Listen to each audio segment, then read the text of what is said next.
Let it be done for you as you wish. And the woman's daughter was healed from that hour. The Gospel of the Lord.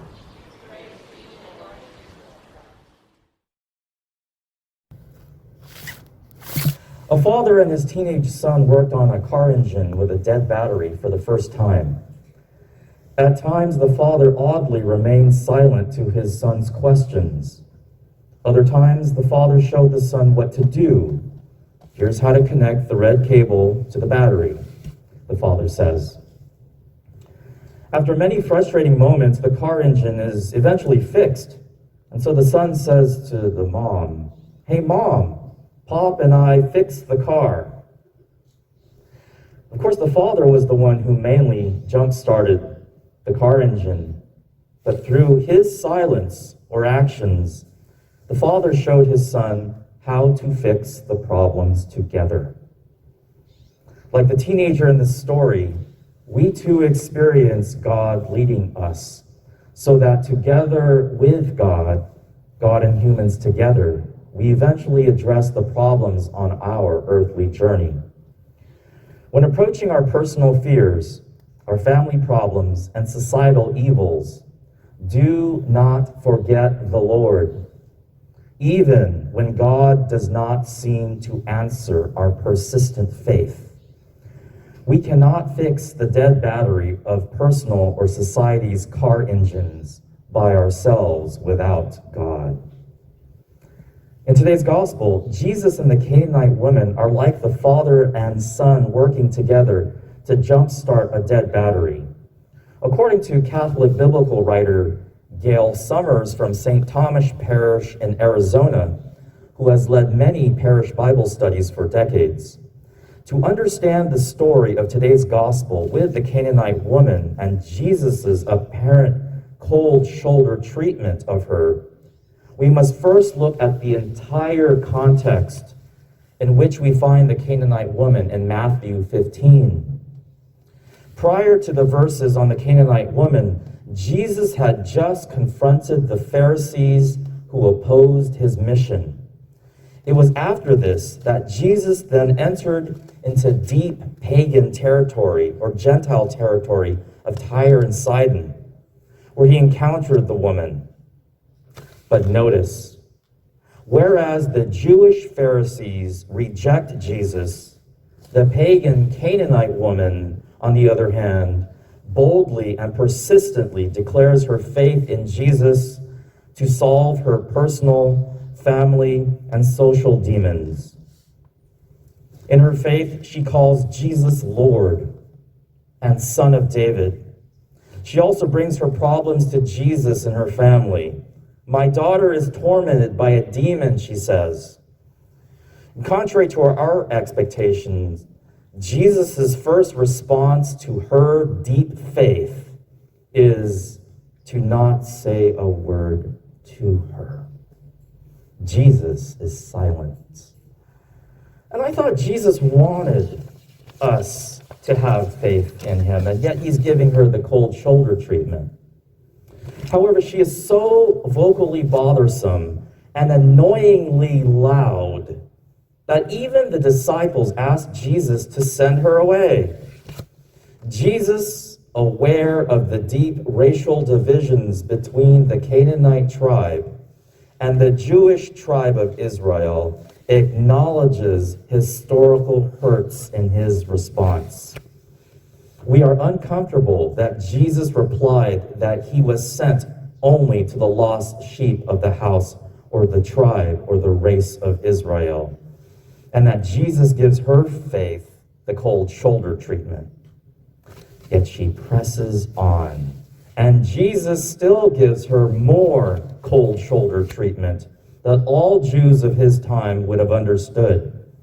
The Canaanites were treated like dogs. Feed the children first before feeding the family pets, the Jews would say.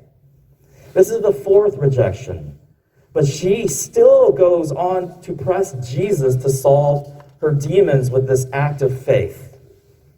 "Lord, even the dogs eat scraps that fall from the master's table." Like the boy who was shown how to fix a dead battery after painful effort, step by step, the persistent Canaanite woman's problems were eventually healed. In our personal, family, or societal demons today, are we bold and persistent with our faith? Or do we forget our faith when it seems that God does not reply to it?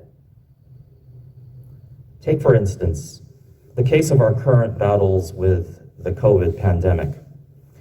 Health studies show that people are experiencing higher rates of depression, anxiety, fears, substance abuse, financial meltdowns, mental health issues, loneliness, and many other personal and family demons. The message from the Canaanite woman's, what the Catechism calls filial boldness, for her and her sick daughter, is that even when our faith seems like it is not doing anything in our lives, persevere.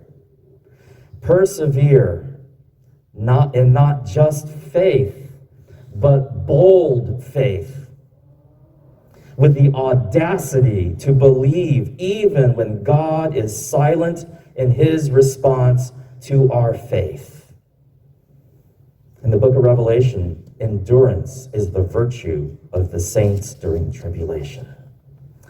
And I should mention a word about keeping our faith alive, not just in our personal and family lives during the shelter-in-place process, but also as a parish community. While we may be dispensed from Sunday Mass under certain conditions, we are not dispensed from keeping holy the Sabbath day. Do not forget the Sabbath, and honor it as best as you can by supporting your parish in whatever way you can.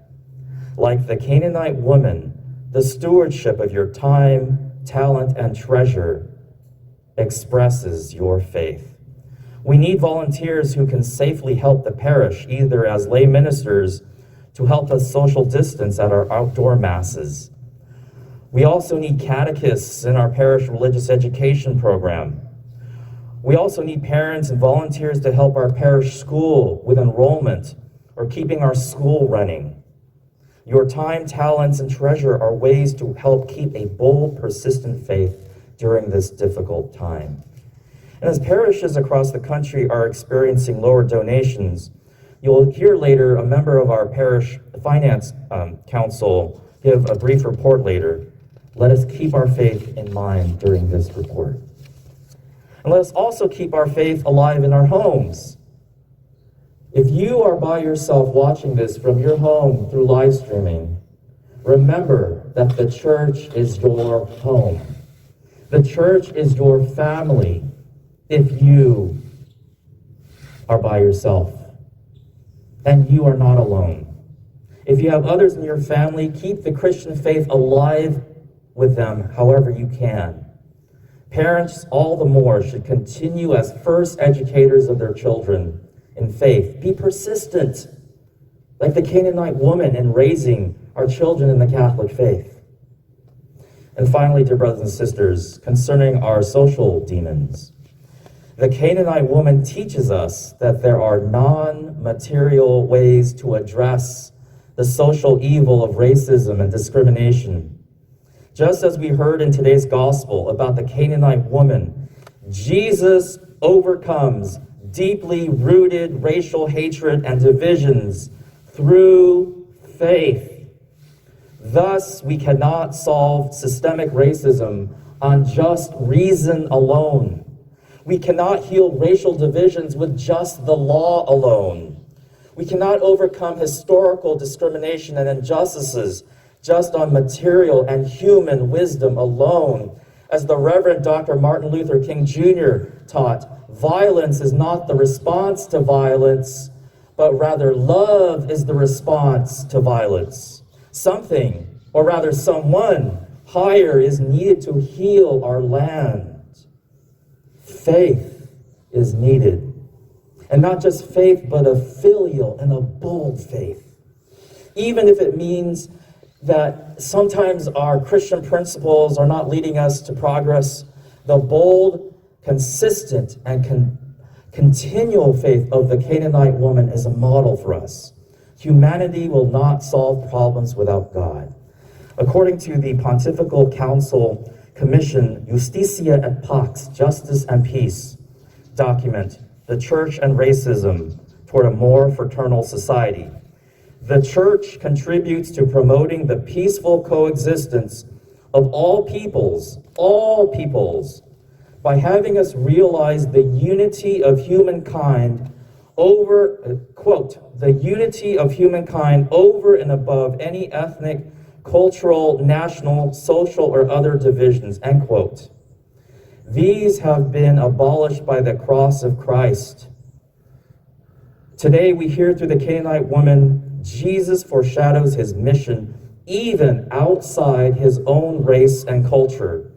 Jesus is not tribal with his mission, but is universal. Jesus' mission is katholikos.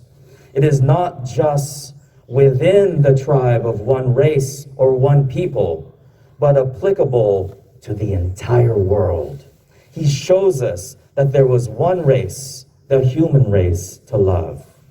Like the second reading in Paul's letter to the Romans, Paul describes his katholikos mission not just to the Jewish race, but also to the world as the apostle to the Gentiles. In closing, dear brothers and sisters, the Canaanite woman teaches us to not just have faith, but to have, like the son who entrusted his father with starting a dead battery, a bold, a filial, a persistent and enduring faith in Jesus Christ as a way to reply to our personal, family, and societal ills. May we too have this faith of the Canaanite woman.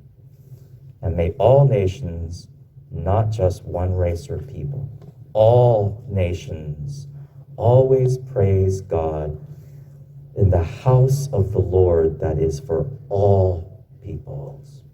As we proclaimed in today's responsorial song, O God, let all the nations praise you.